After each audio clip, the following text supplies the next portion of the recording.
Hey guys, it's Helen Hartsmith again here with Kathy. You know what this means?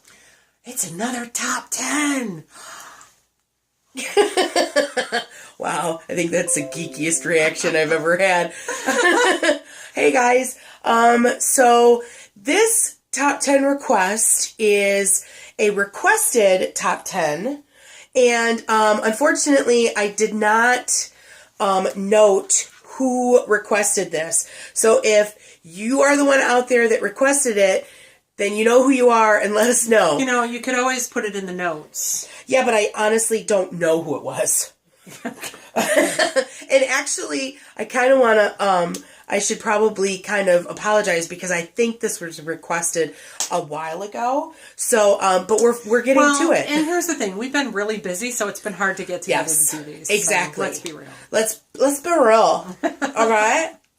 Here's the thing. Yes, okay. So, a while back... So what's the topic? Well, a while back we did the top 10, like, popular gods and goddesses.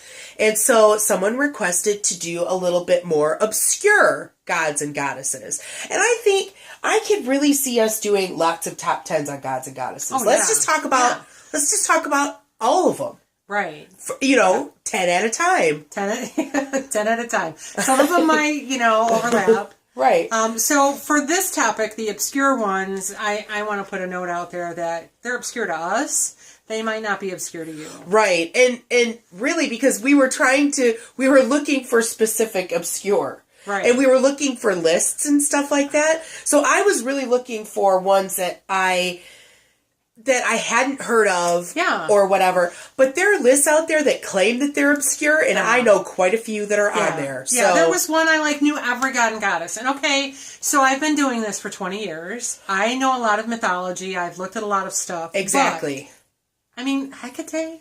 Hecate? Obscure? No. No.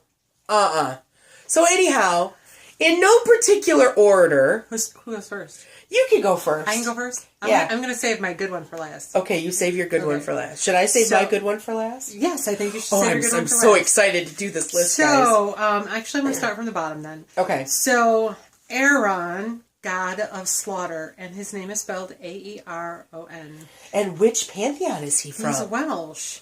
Not much is known of Aeron, but in Celtic lore, he is most commonly associated with battle. He's derived from the British goddess Agrona. It would seem that the Welsh favored more masculine role for the god of slaughter. So was he? I wonder if he was like the equivalent of the Morrigan. Agrona. Oh, Agrona. Yeah. Okay. Yeah. Interesting. Yeah. You know what? I've looked at a lot of Celtic and Welsh gods and goddesses, and that name doesn't sound familiar. That doesn't mean that it's not in my file. It's just not familiar. Right. Yeah. But I mean, honestly, in Celtic mythology, there are many deities that were there would be a goddess of a particular river. Right. And they're nowhere only else. Right, and they're only noted on a carved nameplate type thing. One which I don't think I chose, I didn't, was only, and it wasn't Welsh, but they were only noted on the back of one thing, and it was the only name they ever found this guy out.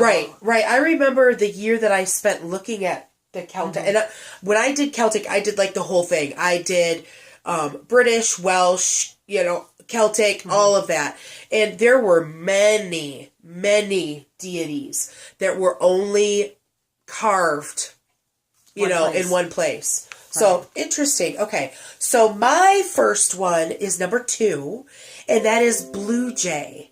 And Bluejay comes from the Chinook tribe of Northern American, Native Americans. And Bluejay is a trickster hero god. And I had to pick Bluejay because Bluejay is one of my spirit animals that I work with.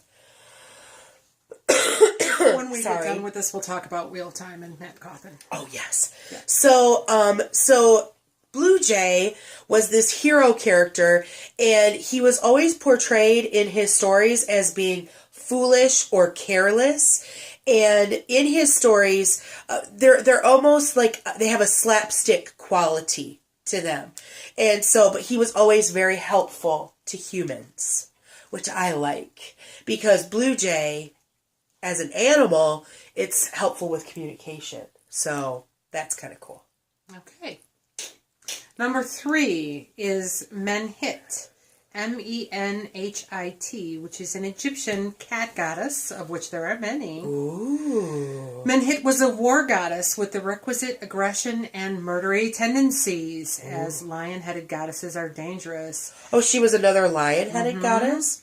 Oh, sorry. She was often depicted as the wife of other war gods, making them a couple to avoid pissing off. Yeah. Yeah, I actually saw something. Oh, no, it's right here.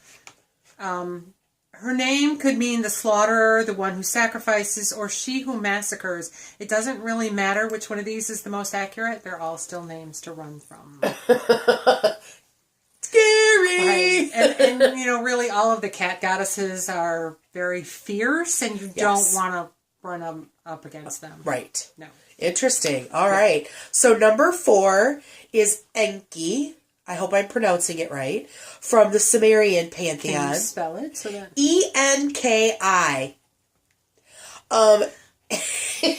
Enki is the creator of man. And he's also known as Ea.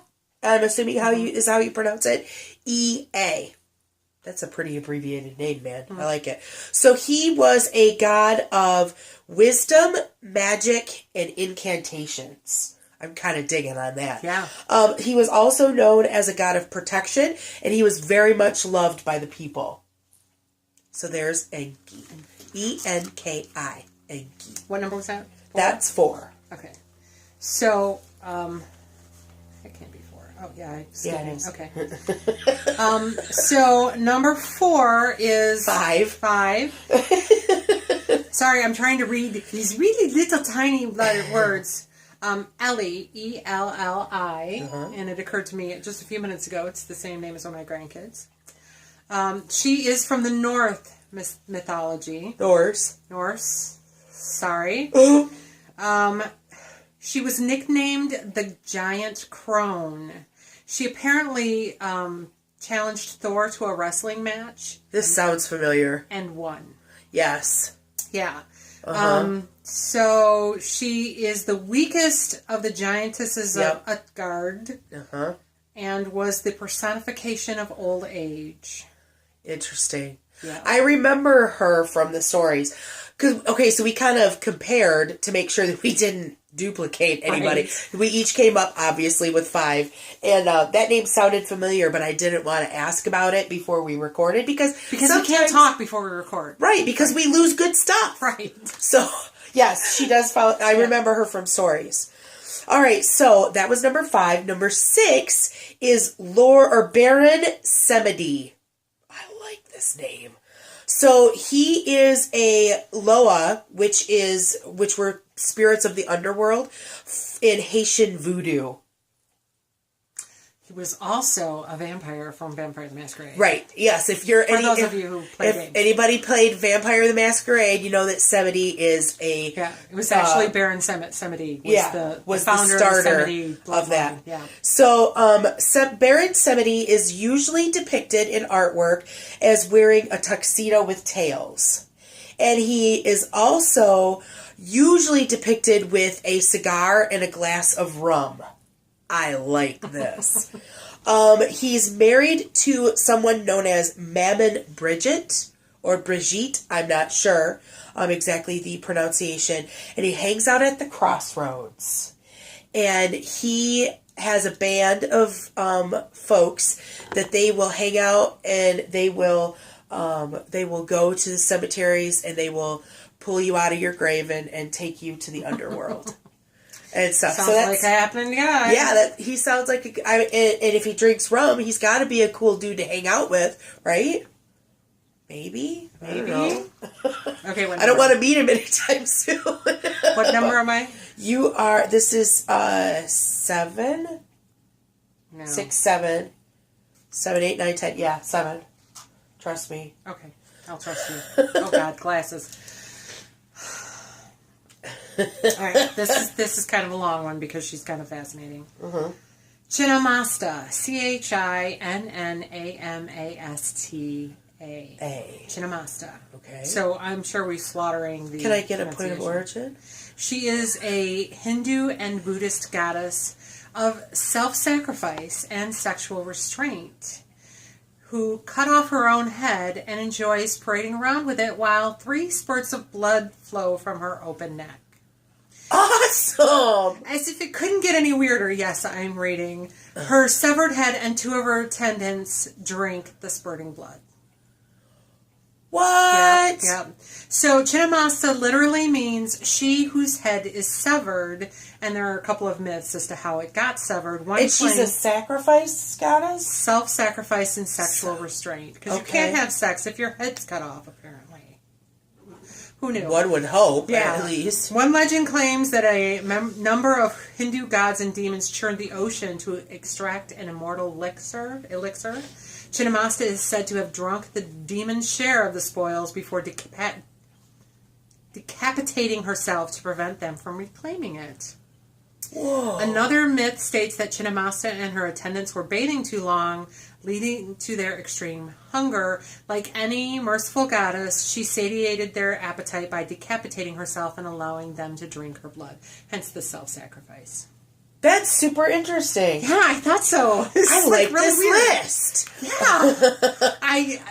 Who knew? Who knew? Yeah. Sometimes, thanks, guys. You give know. us these things to do. And right? Okay, so number 8 is Asherah or Ashera. There are different pronunciations. She is a Canaanite goddess. And I can testify. She's the one that got cut out of the Bible. Right. She is the consort of El. And I can testify that finding information on the Canaanite pantheon is a very hard thing to do. Because they were cut out of the Bible. Well, right. And there's not a whole lot that, it's not very popular. Well, and it didn't survive. I right. mean, if you're doing the Canaanite, you're generally doing God. Right. So. And El, scholars actually believe that El is the Abrahamic God. Mm-hmm. And so Ashera, she was the consort of El. And she's very much connected with fertility. She's, from what I can find out, she's also very connected with trees. And we took a class last year at Convocation with Elli. Who's coming back again this year. I'm so excited. Yes. And she did a class all about Hebrew goddesses. And so she talked about her. And even today, in the hills of Israel, Asherah is still worshipped and recognized, and sacrifices given to her. So that's kind of cool. That's awesome. She's awesome. There were some really good stories that came out of that class that we took. Yes. Yes. Next, number 9. Number 9 of my personal favorite. Oh boy. Is Tu Er Shen. That's 3 words. Tuershen. He or she, I'm not sure, is a Chinese deity of god or goddess of love and sex between homosexual men. His or her name means rabbit deity. Interesting. And I keep going back and forth because in one place it says goddess, and the other one it says his name, so... It could be a hermaphroditic deity. It could be. It's a big word, guys. Right. And so number 10, and my personal favorite, is Bumba. And Bumba is the African god of vomit. So when you're praying to the porcelain god, pray to Bumba instead. So Bumba is the creator god of the Bushango people in the Congo. Okay? And the creation story for this people states that Bumba was sickly and he was lonely, and so he didn't want to be alone anymore, and so he vomited up, starting with the sun, the earth, the universe. And so he is the creator god. Which I think there are a couple of creator gods where they vomited up the universe. There's I think it's kind of interesting.